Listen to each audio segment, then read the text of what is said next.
beautiful clouds? Those aren't clouds, Daddy. Those are chemtrails. Chemtrails? What are chemtrails? Chemical trails, Daddy, and they're very bad.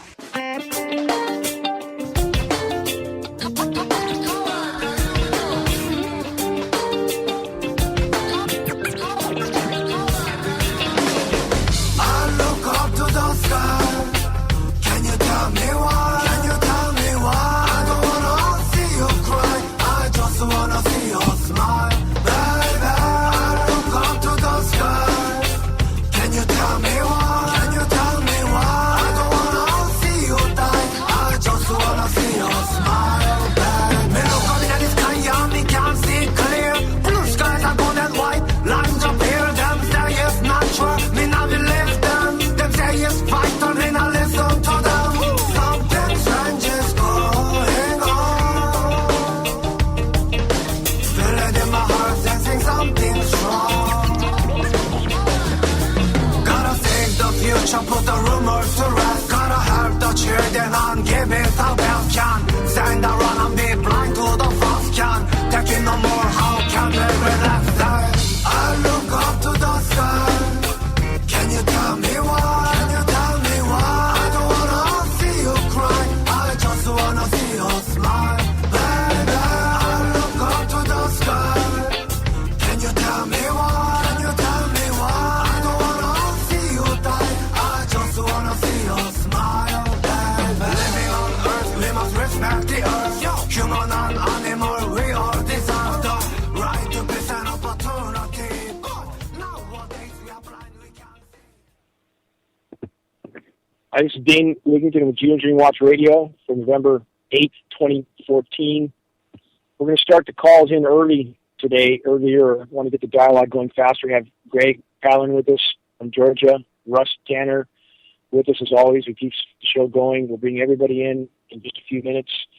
Just a weekly synopsis right now, the same sort of insanity with the continental U.S., the same pattern that we have seen so consistently in the last 18 months is again set solidly in place. This is the extreme high-pressure dome over the western U.S., termed the ridiculously resilient ridge, by the meteorological community that refuses to acknowledge the elephant in the room. So we have the same ridge in place. As I speak right now from California, it's near 85 degrees in Northern California. Last night after dark, it was about 75 degrees. It feels like perhaps late August. It certainly does not feel like pressing into mid-November. The intensity of the UV here is so much that we're still losing trees. I mean, even when we've entered, quote, late fall, trees are still flashing out and dying because it still feels much like summer, late summer here. So the big cool down is coming for the eastern U.S., just like we saw all last year. And I remind everybody what 2012 was like in the continental U.S. when we had 50,000 plus high temperature records set, warmest year ever recorded in the U.S. by far. We had 362 all-time high temperatures set in the U.S. in 2012. 0 record lows, none. People should remember how recently the conditions were completely different and how consistently now we don't see sun, we don't see blue sky. I get reports from all over the country and all over the globe at how radically the spraying seems to have increased. This is a go-for-broke, all-out effort by the climate engineers to show how much they can cool certain regions down. And I remind everybody again, the eastern U.S., that's 1/200th of the globe's surface area. Less than 0.5%. That's not the entire planet. Because you live in that area doesn't mean that the whole world is that way. So, again, I encourage people, look at the bigger picture. Correctly assess the overall scenario, not just what's outside your window sill. For to have credibility in this cause, as other people start to come into the equation, and there are significant other people starting to look at this equation now, we have to stand on solid ground with the overall data picture, or they may throw everything we say out the window, and that's not at all helpful to our cause. So, again, massive engineered cool down seems to be scheduled for the eastern, almost 2/3 of the country. And I encourage people to look at the NOAA, NOAA, National Oceanic and Atmospheric Administration, long-term maps. to see just how radically out of balance the continental U.S. is. If you watch the engineered drought catastrophe presentation that I did some time back, the NOAA maps that are in there are exactly like what we see now, only worse. 20 to 25 degrees above normal in the west, 20 degrees plus below normal in the east. This is meteorologically wrong. It's unprecedented. It's what climate engineering does, these radical imbalances, while they're toxifying everything else in the process. So one brief statement, then I want to get on to phone calls and dialogue with Russ and with Greg. People will not wake up unless we wake them up. That's up to every single one of us. Everything we do during the course of the day, there are opportunities to wake people up around us. And sometimes this can seem very insignificant, to wake up somebody we might see at a store or a gas station or out in a parking lot that might be looking up in the sky and taking notice. But for every person we wake up, one, we don't know who that person is. We don't know who their contacts are or how far that ball will roll if we simply start it rolling. And two, even mathematically, and I know I've gone over this a lot of times, but I want to do it again. If any one of us woke up 2 people at the beginning day of a 30-day month and those two each the next day and so on through the course of 30 days, that's 5.5 million. It matters. This is grassroots awareness. It's the only way we're going to bring this to light. It's the only way we're going to bring it to a stop, by reaching critical mass of awareness where the entire population realizes they are being systematically poisoned, their atmosphere is being torn apart, their weather is being totally derailed by the climate engineering, that they are literally under all-out assault. If we have the population at critical mass of realization that they are literally under assault, we will have a different equation. I'm not saying it's going to be easy or everything's going to smooth out. It will get much rougher, but it's a step in the right direction. We must reach that point before the climate engineers literally decimate the entire globe from top to bottom. And when you're conveying to these people, this is extremely important. Don't do it with timidity or trepidation. Be confident of what you know and stick to what you know. Even if you can't answer all the intricate questions regarding climate engineering, stand on the data that you know. We have film footage of this happening. We have tests that show this material's raining down on us on the ground. It matches the climate engineering patents. They're doing it. We have government documents. Stand on the few data points you know and convey the message with confidence, complete confidence to those around you that you're not asking them to look into this because it might be going on. It is going on. There's no question it's going on, and there's no question it's a threat of immense gravity that has to be dealt with. Convey a confident message to those around you. If they sense your confidence, they're going to take it much more seriously. So on that note, Greg and Russ, I know you guys have been through a lot of this type of dialogue. Greg, you just wrote a great piece that I posted addressing what the American public is not doing right now, and they're doing just about everything but engaging in the common good, but that needs to change. And those of us that are awake and willing to help deliver this message, we need to help that change occur frequently, much faster. And Greg, you just, even with your own family, you shared before, not pressing you to share anything you're not comfortable sharing, but anything you want to share regarding your father, your brother. My family doesn't talk to me, so I'll share that right now. My brother and my mother don't talk to me anymore, and it's about this issue, and I can't do anything about that. I'm not going to mask or bite my lips on something that my children's futures depend on because it makes my family uncomfortable. I won't do that. Greg, you just experienced some of the same, correct? That's exactly right, Dane. And let me just say also, before I even go into what the conversation I had with my own father, I just talked with a solar guy that Dane has evidently known for a while. And he spoke so highly of you, and I think that's important because you're not one to blow your own horn.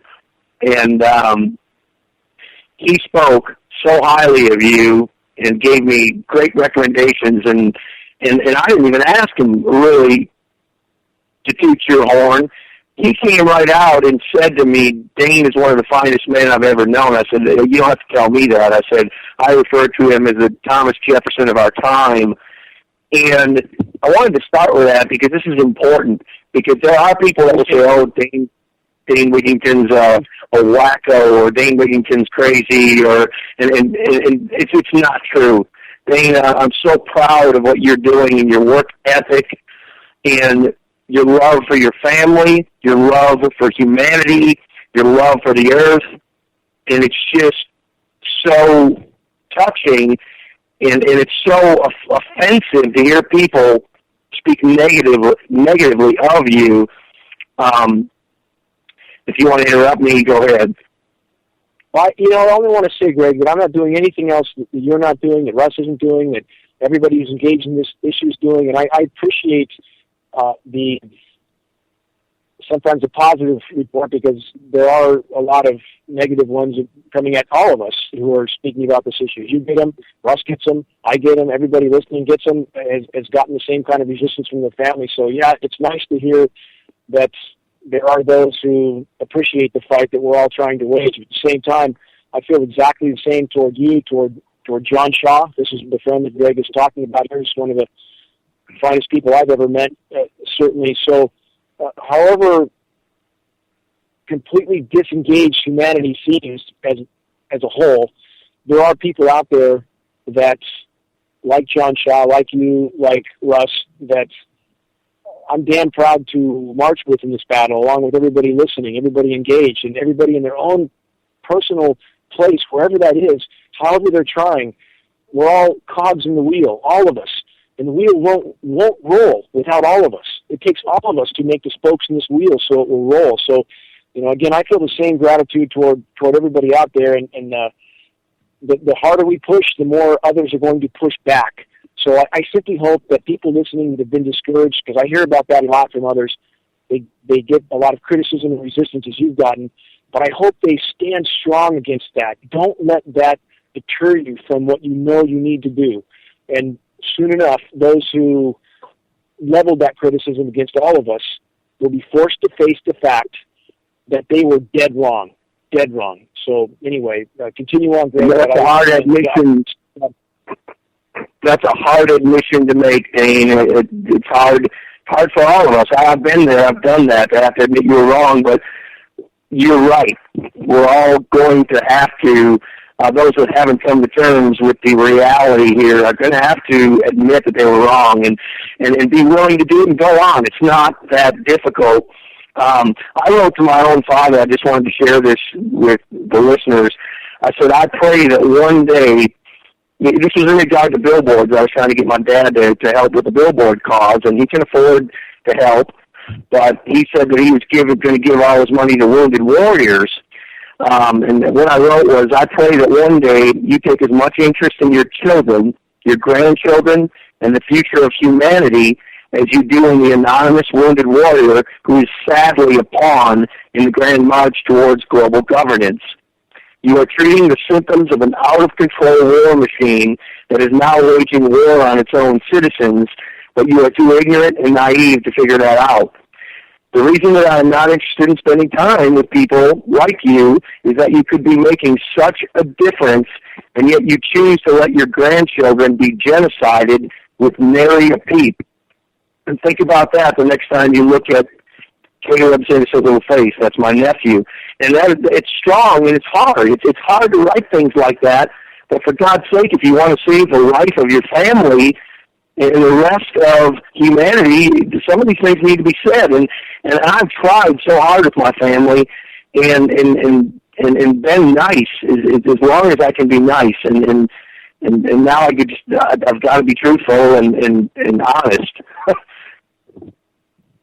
Well, that example, what you just read, I think it's imperative for people to consider. That's your father you wrote this to.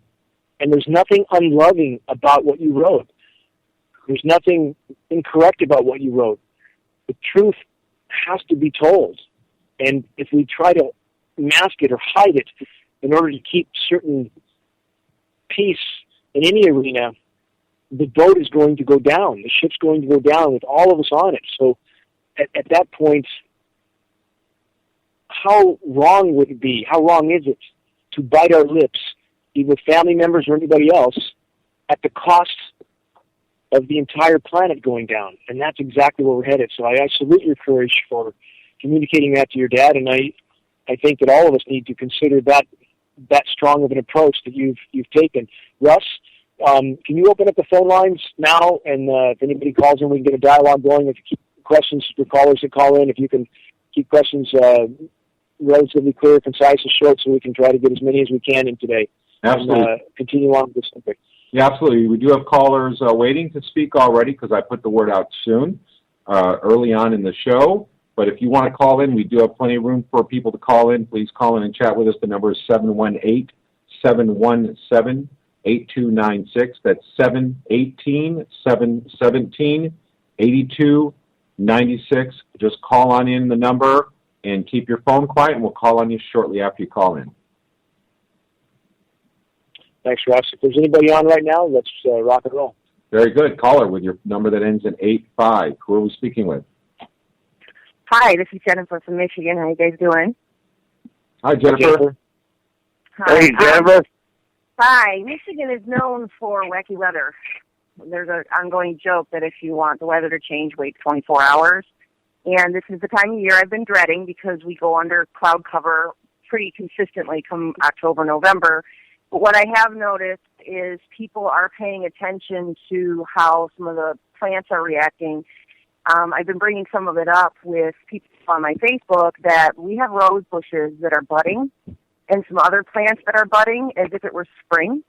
And I started taking some pictures and asking anybody if they've noticed anything similar. And people are noticing, and they just kind of laugh it off. And then that gave me a leadway into bringing up the geoengineering and the entire topic. I do find that quite strange, even though I'm newer to the issue in this last year. I don't ever remember seeing the weather the way that it has been. And when we have some sun, when you can actually see sun, they're hammering it. I mean, it is consistently that you can obviously see every other day, and then it rains in between. And I don't know if that's common to have it create rain like that, but I'm wondering if it would even be raining at all, or the temperature would be dropping at all if they weren't spraying that heavy. Can you guys help me out with that? If I can take a stab at that, guys. First, Jennifer, the consistent cloud cover that you've known in some of the northern latitudes, we've seen the same in Eastern Europe. My wife's from Lithuania. This phenomenon that people have become used to in the northern latitudes, I would argue, is not normal or natural. We know they have been at the climate engineering since at least the late 40s. We know from studies, even from Stanford University, an Arctic haze was noted in the 50s. They could not figure out the source of this haze. They identified metallic particles. We saw a global temperature drop that was completely unexplainable from the late 40s to the early 70s, which I believe was a direct result of the early geoengineering, which had a much greater effect then. Now, as the 70s and 80s came about, the feedback mechanisms, the damage done started to really kick in, and the temperature started to go right back up as we would expect. The short-term cooling effect from filling the atmosphere with particulates started to have so many negative effects, and now, of course, the negative effects are endless, and the only thing the military-industrial complex knows how to do is spray more. But that type of sky you have seen above you for perhaps half a century or more, I would argue, is not normal, has never been normal. They have been masking the warming of the planet that long at the cost of making the end result worse, and we're going to face that end result very soon. So on the cool downs, the ice nucleating, when they cause an endothermic reaction, that does cause a cool layer to descend, and I have felt this in the forest. I've specifically been outside while some of these events are being engineered to monitor the events on the ground, and as you hear so many aircraft passing overhead, and that's all you can hear where I live because I'm in the middle of the wilderness, you can feel at times, it's like a refrigerator or freezer door opened and this cold layer descends on you. No precipitation falls or very little precipitation falls, but that's what we would expect with an endothermic reaction being triggered in the clouds by this chemical nucleation. So no natural weather at this point, none, zero. And these sorts of consistent winter skies that you have seen for so many years, I would argue, has absolutely never been normal. We can trace this back to the time of the inception of these programs. So none of us experiencing normal weather. And again, right now in California, as I speak, the surface of vehicles are too hot to put your hand against. That's how hot the sun is. About 85 degrees in the shade right now in Northern California. Scaldingly hot. Same conditions are in a lot of places around the globe. A lot of effort to cool down the eastern U.S. because it confuses populations. It helps to sell geoengineering, helps to hide the damage done And that's what they're going to try to do as long as possible while they're digging in and preparing for collapse. It's inevitable at this point. Well, could that actually, and I appreciate your input, that leads me to another question, too, is do you think that they're targeting California in part because that's such a huge food source? That's one layer to the onion. You have, again, many layers. California certainly should be considered a climate sacrifice zone because in order to cool the eastern U.S., we see the same scenario setting up again right now, which is the, quote, ridiculously resilient ridge which pushes the jet stream up over into Alaska, warms Alaska, they push it back down south and push this big blast of cold air down, ice nucleated. So California is a climate sacrifice zone in that sense. You have water rights being taken over in California. This has happened over the last 2 months. They're taking groundwater pumping rights, which has never been done here in California. You have a disruption of the food supply. That keeps the population mired in struggle, so they can't really focus on the bigger picture. A lot of reasons, again, so many reasons, but the fact that California's drought is a direct result of climate engineering cannot be argued. It cannot be logically argued. We have the satellite imagery to prove what they're doing to the storm track. It's very visible. So we can argue the agenda or all the reasons why they're doing it, but the fact that this is an engineered scenario can't be argued. I agree with you. The reason that I brought it up is because I've had to find multiple ways to approach different people in their denial. And I noticed that for some of my friends on Facebook, bringing up some of the bigger picture has helped them acknowledge and at least inquire as to the geoengineering scenario, because that by itself isn't always enough to wake people up, even though it's very obvious. So even friends that are posting beautiful pictures of their sunsets, I cannot stop myself from chiming in and going, wow, that's beautiful, except for all the spraying that I see in your pictures. Are you paying attention to this? And then I start putting out your link.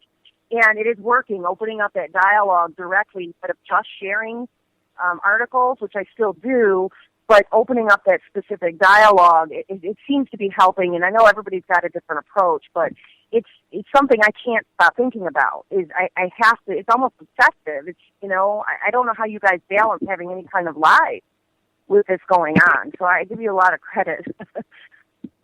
Well, I think for the background noise here, I have a little noise in the location that I'm at right now. As far as our normal life goes, none of us are going to have that much longer.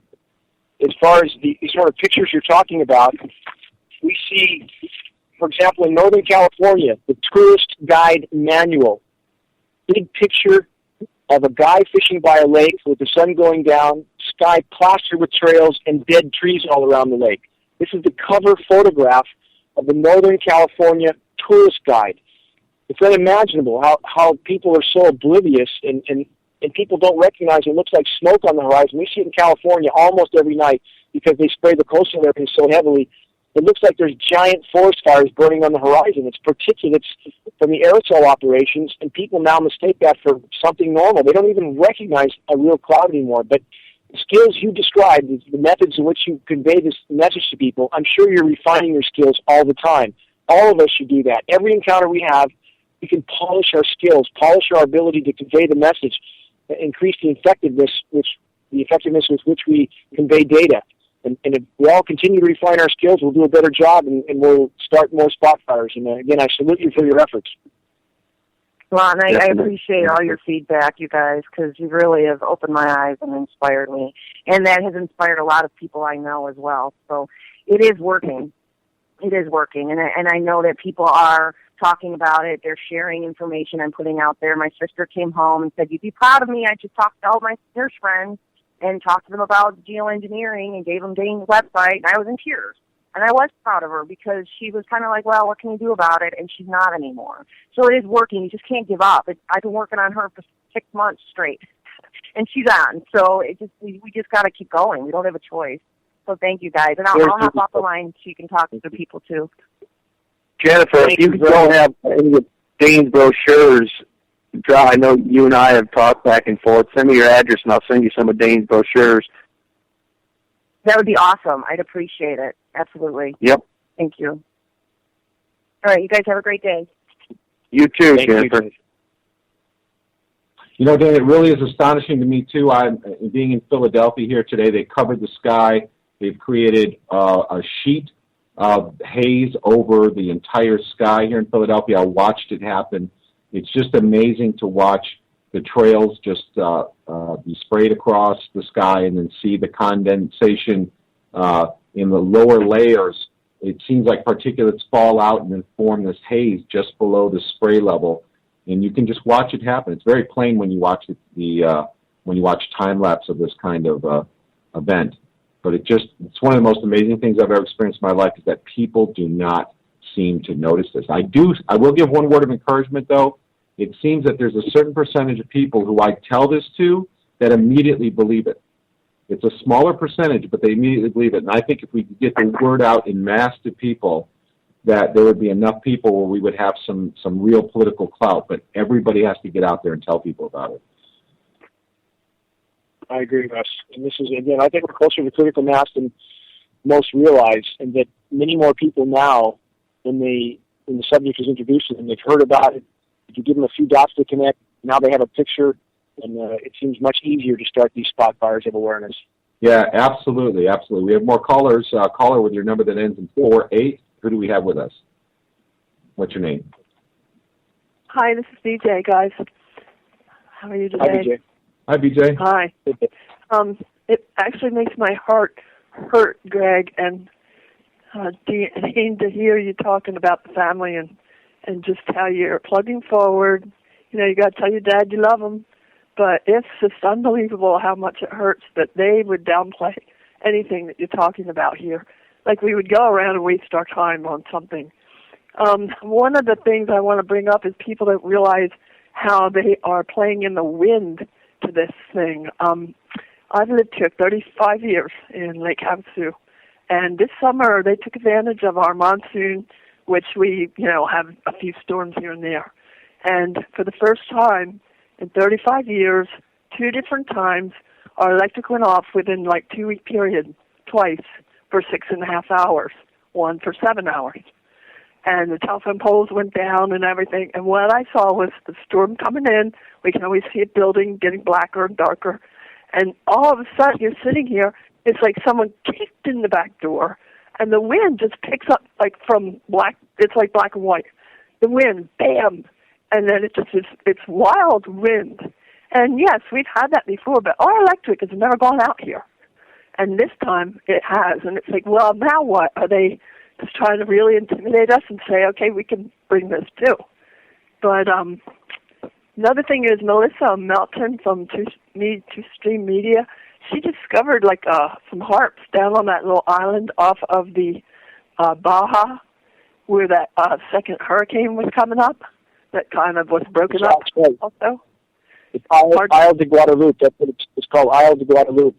There does appear to be installations there, which is a good backup for the HARP reports. It shows that those installations can be almost anywhere, literally. Yeah, she really had to zero down in to really see them. They were faint, but you could actually see them. They looked like different HARP. Like Alaska's only, 3 or 4 of them here, 3 or 4 of them over there. They look pretty faint, but that was kind of shocking, too, to know, they want to shut down the big one, but they're going to use a whole bunch of small ones everywhere else. But this damaging wind is what, really perked me up and scared me because, I'm on oxygen and I need dielectric. And so it was really, really very intimidating thinking, oh boy, all the ways that they're trying to get us, and that could just be it for me. But that's all I wanted to bring up. And thank you, BJ. Greg, where you're at, if you jog your memory back historically, the wind, would you say compared to, say, 2 decades ago, you seeing more or less overall? Well, you actually bring up one point that leads to another, and I'll make this quick. We have had wind here in the last probably month or 2. I've been trying to get a tree taken down. I own 3 chainsaws myself, but I got a tree, a huge eastern hemlock that was hanging over the cabin that we've been trying to get taken down. I mean, it had to have 3 or 4 sets of ropes on it to pull it back. We had tractors out here, a winch out here. But anyway, the guy that came out here yesterday told me that, number one, the pines are dying left and right, but he said what's really odd is that the oaks are dying. And he said he's literally seen oaks die here this past summer in 2 weeks. He said trees that were healthy, and I said 2 weeks? He said, yes, trees that were healthy flashed out dead 2 weeks later. He said, I've never seen anything like it.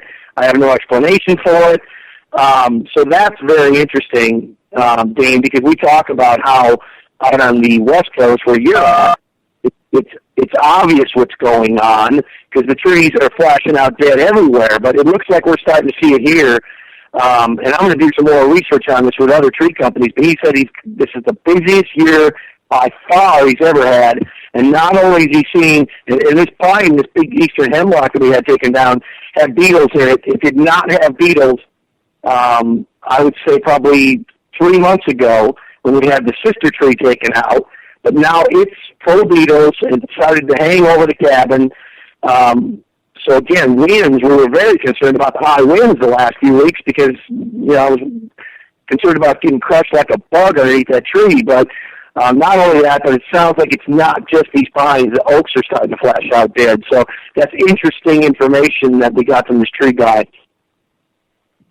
But on the wind factor, and I want to add something to what you discussed in the trees. We know that climate engineering overall diminishes windfall. Now, when people hear that and it just blew hard at their place, they think there's a contradiction. There's not. It just means overall. You have to listen to the terms and take it in the overall context, just like the climate situation on the planet. We look at the overall context, not individual or isolated circumstances, I should say. It stops convection. That's what introducing these aerosols in the atmosphere does. It's changing convection. So in the case of California, to add to what BJ said, and the degree to which they can affect the winds, I believe part of the ridiculously resilient ridge, again, as it's been termed, over California, is they are trying desperately and successfully, if we look at it only in the sense of accomplishing the particular goal they had, pushing El Nino back. They have altered the trade winds. Now, it's hard to imagine that things on such a scale can be done, but we know they can, and they are. So they have pushed the Kelvin wind back.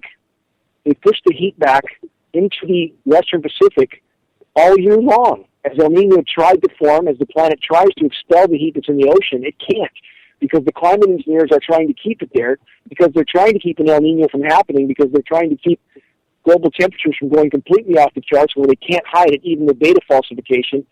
And so we do see that degree of wind alteration when they aerosolize and change convection. So our winds here in California are much less. And in fact, we have a condition now called global stilling. People can Google this. Habitat studies are now showing, wildlife studies are now showing, that certain predators are having trouble getting prey. They're having trouble hunting because the wind is not moving the foliage around as much as it did. And this is the subtleties which show up in certain places, but global stilling is a scientific term, as is global dimming. So we see a reduction of rain, wind, and sun, all from climate engineering. And paradoxically, of course, as we're trying to generate renewable energy, what do we need? We need sun, we need hydro, and we need wind, and all of which are being diminished. So again, the insanity continues. On the trees, Greg, fungal infections, we know from the species extinction rate of 200 plus a day, 70 to 80% is fungal related, and that's likely a strong component of what's killing those trees. As these bioavailable toxic materials kill the beneficial microbes, fungal infections completely explode, and that's a lot of what's killing the trees here. I suspect it's the same there. It's just like the human organism. When you take antibiotics and you kill all the beneficial microbes, what happens? Fungal infections ensue. Well, I know this guy pretty well, and he's been in the tree business his whole life, and he's good at what he does. So when he says that he's seeing that in the oaks flashing out dead, I believe what he's telling me, and I find it very interesting because, again, it would appear that we may be starting to see what you're seeing, what you've seen out on the West Coast. Are you saying, Dane, that you think the winds should be less here? No, I'm not saying in any specific location at all. Again, people have to take it in an overall context. That's how we have to look at this. So when we look at, for example, hurricane suppression, which they are absolutely doing in the Atlantic Basin, people should wonder why the Western Pacific is being hammered with massive cyclones, and yet it's quiet as can be here in the U.S. I'm giving a big example of what I just mentioned. The way they suppress cyclonic rotation is by saturating that convection and bringing it down, stopping the convection, slowing the winds. So they have that power. It doesn't mean in any particular location like BJ's or yours that you're necessarily going to see a reduction there, depending on what the climate engineers are doing. Here in California, absolutely been a reduction. We don't have much onshore flow here at all because they've changed the convection completely. So again, we speak in terms like this in overall context. It doesn't mean that isolated circumstances might not be worse than someone has historically seen, because as you put a cap on the system, you're going to have blowouts of pressure in various areas, or depending on what they're doing with the ionosphere heaters, there's so many variables. I'm simply stating as an overall, if you cover the skyline with reflective materials, you lower convection, and that has an overall effect of lowering precipitation and wind. And the studies are there to prove it. In fact, I'll publish a study on this, and one reference is a Stanford study. It just means the overall context. That's all. Excuse me, can I say another thing, guys? Yes, BJ. That storm, one of them that I was talking about, it was when the leading edge of the hurricane, they call it hurricanes on the side. Anyway, it was coming in from the west, leading edge of it. I watched it on satellite, and then further north where you guys had your storm up there was coming in from the west. And then this storm that came up, this monsoon, I watched it like this puff of clouds just to create it over Arizona. And as it moved east, it moved from the east. It was going against these two different weather patterns that were coming in. It was moving west, and it was coming towards us from the east. And I'm looking at it going, how's that? I saved it. I actually made a little film of it on my camera to show how it was going the opposite way of these other systems. And that's when they kicked the wind on to it. I guess it was helping to slow that hurricane down as well as hurt us, whatever. That's a good observation. And again, it points out, your observation, BJ, points out that there are so many variables in the equation now, so many levers and strings and pulleys pulling on the system. It's really impossible for us to know what any natural scenario would be at this point, because everything is changing. Micromanaging it. I see it as a micromanagement, that they would come in right there where that was, and they're looking at everything. Oh, where can we do this, and where can we do that, and the big picture, and then maybe smaller pictures on how can we hurt that area, But anyway, I'll let you guys go. Thank you, BJ.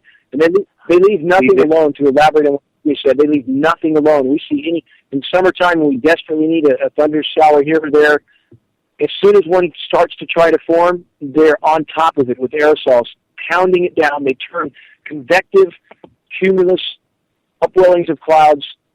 They turn this into what looks like a big diffuse smoke bank. You've seen this, Greg? Yeah, it's above the puffiness. It's above the popcorn natural shaped cloud, and then above that is the stringy cloud where they're trying to put it out. But we see actually, though, if you watch this process unfold, and Greg, I don't know if you've seen this in Atlanta or not, but here we see it commonly, that as that defined-looking cauliflower-type cloud is trying to convect, it's a convective cell, they will aerosolize the top, and after 15, 20 minutes, it looks like a big, dirty smoke bank. Loses all its form and shape, no precipitation comes out, blows into a big hazy mess all over the valley, and that's it. Most definitely. Yep. So they don't leave anything alone. BJ, thank you for those observations. And again, too many variables in the equation to really know what's pulling what, but the whole system is off the rails. We know that. Thank you, guys. Bye-bye. Great, BJ. Thank you so much. Thank you so much for calling. Thank you. Caller with your number that ends in 56, who are we speaking with? Hi, it's Don. I'm calling from Texas.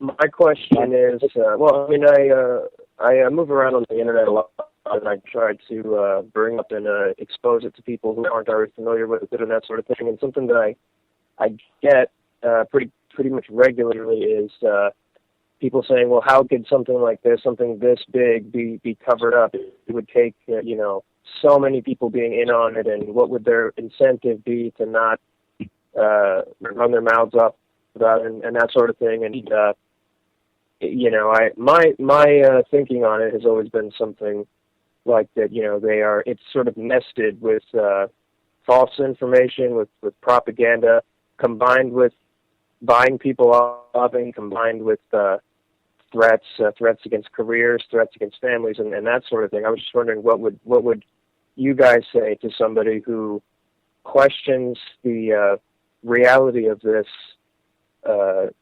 geoengineering all over the planet on the basis that it would be difficult to cover it up?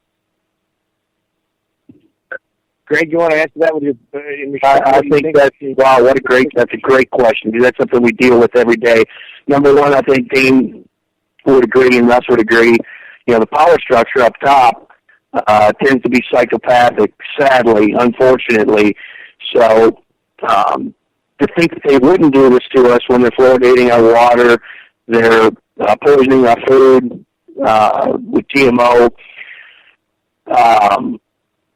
Our vaccines are filled with thimerosal.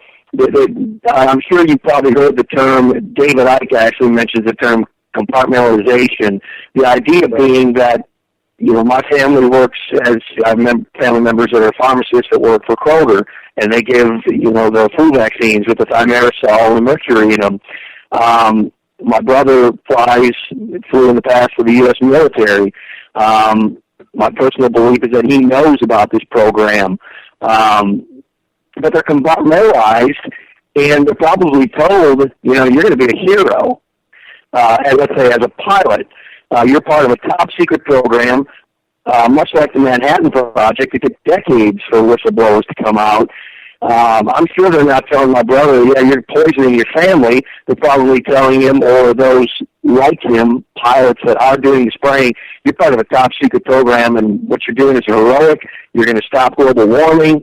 I don't know if Dane would agree or disagree with me on what I just said, but I think that's a big part of it, just compartmentalization.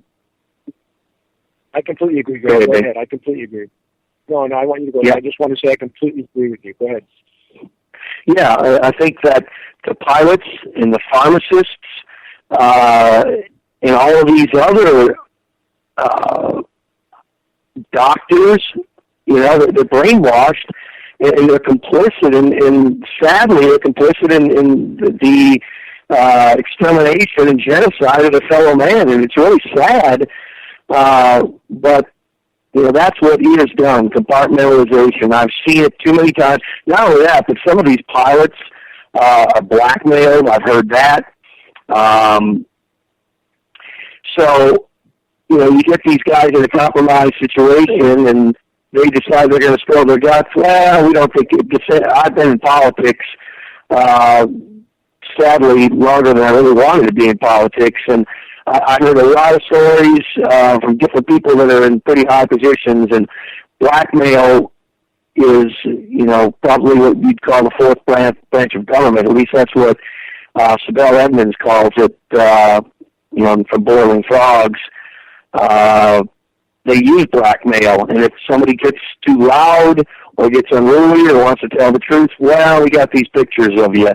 And don't think that it doesn't go on, because it does go on. But bottom line is, you know, the compartmentalization mainly of these pilots and all these different fields, convincing people that they're doing the right thing when the power structure knows that they're not doing the right thing, and it just takes a few people at the top of the pyramid to control policy, and those underneath follow that policy. Maybe I said too much, but I can definitely understand compartmentalization, because I am a pharmacy technician, actually, and I know that a lot of the information that doctors and pharmacists are educated with, especially continuing education, seminars, and all that kind of stuff, are basically paid for by the drug company. So I know that even the most well-meaning and well-read pharmacist or doctor can still give a patient medications that will cause a whole host of health problems that may even be worse than what it's stated to treat. I can definitely understand that kind of thing. And one other thing is more of a comment than a question, is that every time I am bringing this up online, posting threads about it in discussion forums and stuff like that, there's always at least one person who will show up and will try to say that geoengineering is separate from quote-unquote chemtrails, that they aren't the same. I guess they're talking about geoengineering as it pertains more to ground-based things or water-based things as opposed to the aerosols and things like that, and they try to say that they are separate and that they're not the same and that that's why the entire thing is not an issue. If I could answer on that particular statement you just made, I know exactly what you're talking about. Those who post that kind of comments are simply harming this cause. When people look at these semantics, if you will, for example, that, well, this isn't stratospheric aerosol geoengineering because most of it is occurring in the troposphere.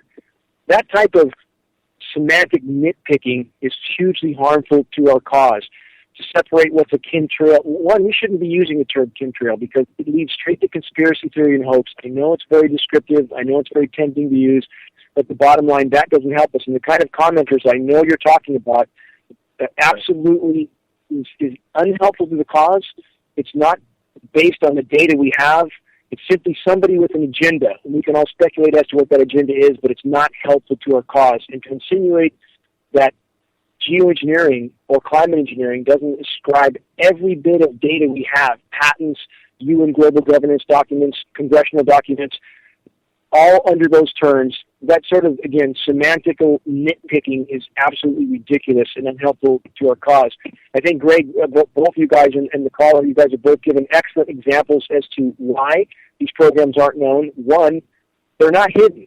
They're in plain sight. People are just too programmed to acknowledge what they see with their own eyes, just like 9/11 when we have Building 7 falling to the ground in 7 seconds.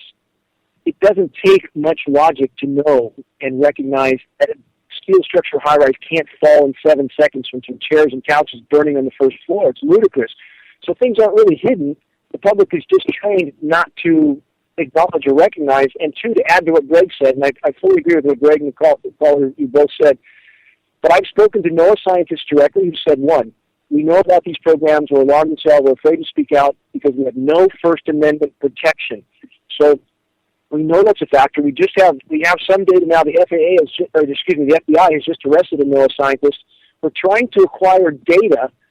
We think from what the sediment deposits are behind some of the dams they're trying to tear down. Now, I know that some of these toxins are showing up in massive quantities in the sediment behind dams because I deal with a fish and game person that has told me so, and that she has been hammered for trying to bring up where are these toxins coming from.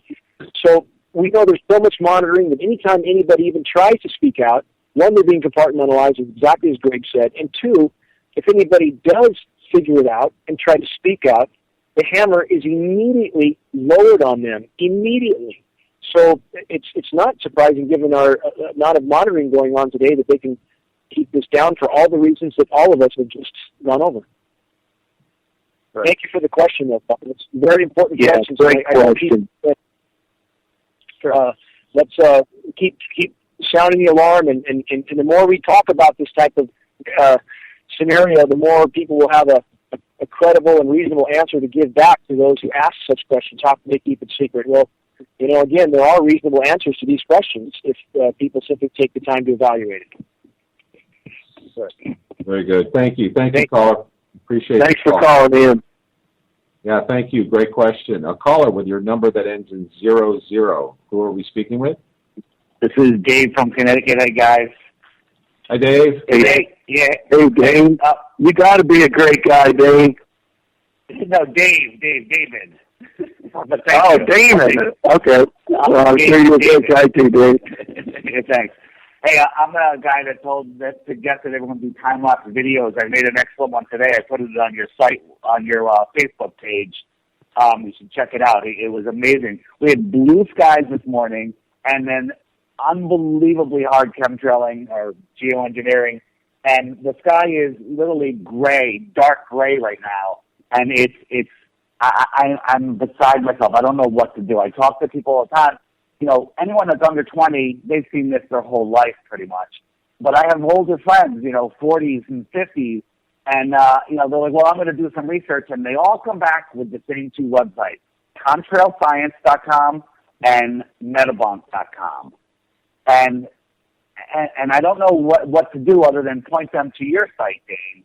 I mean, is there a specific page that rips these sites apart? Because, you know, they just go on, and they don't really say anything except they make you believe that it's all a bunch of hogwash. First, those two sites are basically the same. I mean, it's the same source of data.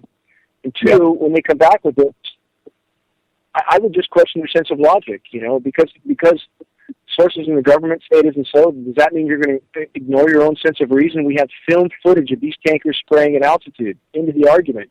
So at that point, you're dealing with people who simply don't want to wake up. Begin to see the importance of using the science terms, solar radiation management, climate engineering, stratospheric aerosol geoengineering. Try to stay on those terms, and all you can do is continue to try to point out to these people that if this wasn't going on, why would we have film footage of it happening? Why would these materials be showing up on the ground? Why would the entire science community be talking about this issue front and center just because they find someone who says it isn't so? Are they so gullible as to take that bait, hook, line, and sinker? And all you can do is try to point these things out to someone and then move on. Because a lot of people don't want to wake up, and we've all encountered them. They're angry. They're very angry that we would question the government that they so want to feel is taking care of them and watching out for them. And with certain people, their ideology will not let them see. And it's best to just shake the dust off your sandals and move on from those types of people. And those that are in that kind of denial, though, Dave, they won't be able to stay there very much longer. The walls are closing in by the day. And the kind of time-lapse photography that you're capturing, I salute you for that. And I encourage everybody, refine your skills. Get the most credible and most revealing footage you can of either aircraft spraying, turning on and off, time-lapse. Saturate the airways with that, you know, the internet. We need people to, in every way they can, whatever skill they have, to continue to supply us with that kind of ongoing data and footage. The time lapse is really effective. We're getting a lot of good responses to it. I'm posting it, and you know, as I said a couple weeks ago when I called in, your new iPhone, the new operating system on the newer iPhones have time lapse, and a lot of people don't want to let their phone out of their hand. They need their phone. They want to text messages. Well, if you're on a Mac, you can now call and make text messages from your Mac while you have your phone set up outside filming. So don't be afraid to let go of your phone and start doing some time lapse, because it's amazing what you'll see. That's a great point. You know, I also want to let people know that they can contact me. This is Russ.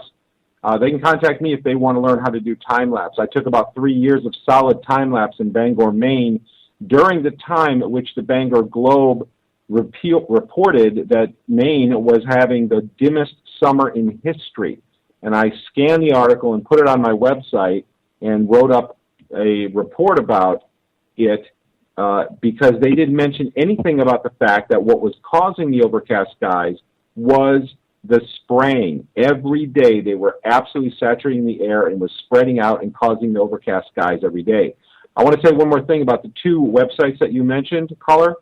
Those people have been on talk shows that I've been on, and they have reported back to those two websites, which they run, and they have lied about me personally. This is the kind of caliber of people that we are dealing with. And I've done talk shows about those websites specifically as well. The caliber of people that we're dealing with is people that have no conscience. I can only suppose that they are probably compensated for what they're doing, because they are attacking us and they are lying about us. And I have personally witnessed lies about the radio shows that I've done told by those two websites. So this is the kind of caliber of people we're dealing with. They don't have a conscience. What we are doing here on this show is we are people of conscience who care about other people, care about our families. We're reporting the truth. Those people, they are a different type of person. Unfortunately, the world is full of psychopaths and sociopaths. But thank you for calling. I just want to say that because whenever those websites are brought up, it always reminds me of how they've attacked me and other people I've known who've been telling the truth, and they have lied. I have firsthand knowledge of the lies that they have told and twisted my words to say the exact opposite of what I actually said. They've done the same thing to Dane as well. I personally have witnessed that. So thank you. Dave, you know, on a final note, also, it's important to remember that people have to use their sense of reason. That's why they have a sense of reason. If a site says that the world is if we say it's round, and they would, set about proving it's flat. That's their job, to contradict the truth. The people are going to have to use their sense of reason, period. So encourage your friends to use that sense of reason, and we would obviously expect this kind of disinformation, just like we saw around 9/11. People have to, if they don't believe what they see with their own eyes, there's not much we can tell them. But keep trying to point the data out, Dave, and keep supplying that time-lapse video. We definitely can use that. I will. People always say, I can't believe they would do this, or I can't believe they could do this. And my response to that is, whether it's 9/11, Sandy Hook, or the chemtrails, or whatever, geoengineering, I say, well, I can't fight your beliefs over my facts. Stop believing. There you go. Looking at the facts. Another thing to say, Dave, too, that's a good point. Another thing to say is just look at history. And people think that with the openness of media today, they think that, it would be really hard for people to get away with what they're getting away with, or what we say that they're getting away with. Really, the contrary is true. With today's technology and communication and mainstream news distribution system, it has never been easier to dispense a lie than it ever has been in history. And I believe in the recent update of the Patriot Act, President Obama has made it now legal, which used to be illegal, to purposely send out propaganda via the mainstream media to the United States. It used to be illegal to purposely do that, but he changed it where they are now allowed to legally send out false information to control the public. Yeah, in fact, we have we're about out of time, I think, Russ. I want to end with this. Everybody, every day, refine your skills. Continue to try to reach those around you, pass on credible data, help us to sound the alarm. We're gaining ground by the day. So I want to thank everybody out there for all their efforts. Let's all continue to learn and, again, refine our abilities to pass on the credible data on this issue. So thank you very much, Dave, for calling in. No problem. Thanks. Thank you, Dave. Dane, we do have one person who's been waiting for a while here. We do have about 2 minutes. Caller with your number that ends in 40. Real quick, who are we speaking with? Yeah, guys, it's Steve from Alaska. Hi, Steve. Hey, Steve. I just wanted to see what you guys think about this. We really haven't had any snow here in Alaska where I am this year. A couple of little light snowfalls, less than a half an inch. But I've looked at the snowflakes about a week ago, and they're all exactly the same. There's no difference between them. Maybe the size is a little different, but they're all six-pointed snowflakes, and they have exactly the same look to them, and they're really thick in the middle. They got like a thick, round center, a ball center, and they have 6 points. But there's no difference in them. They're all exactly the same look. I looked at them on the hood of a car, and it's really strange because when I was a kid and I look at snowflakes with a magnifying glass, they always had a different crystallization. They always had different shapes, but these are all exactly the same. So I wanted to see what you thought about that. Hey, first I want to, Dave, I'm sorry I cut you off there. My phone was 2 minutes fast. I thought we were 2 minutes more short of time than we actually were. So Dave just called in. I apologize for cutting you off. Steve, up there, we see all sorts of different flakes down here. They look like big, giant balls of cotton candy. They're chemically nucleated in almost all cases now, and when we're seeing the lower 48, so no telling what you might see, my friend. And we know what's in the snow. We've tested it, so my mother lives in South Carolina, and she's had more snow than we've had here in Alaska this year, so it's pretty amazing. And one other thing I wanted to mention is the geese never showed up. I've mentioned this on your show before. The geese never showed up here, and usually there's thousands and thousands of geese and ducks and migratory birds flying south. They just didn't show up this year. They're gone. So the planet is dying. That's what people need to understand. I mean, it's not the last 40 years we've seen human populations double. Wildlife populations have been cut in half. So let's all keep sounding the alarm, Russ. Yeah, that's it. That's it for GeoEngineering Watch Radio this week. Thank you for joining us. We are on every week at 3 p.m. Eastern Time, 12 noon at UCY.TV.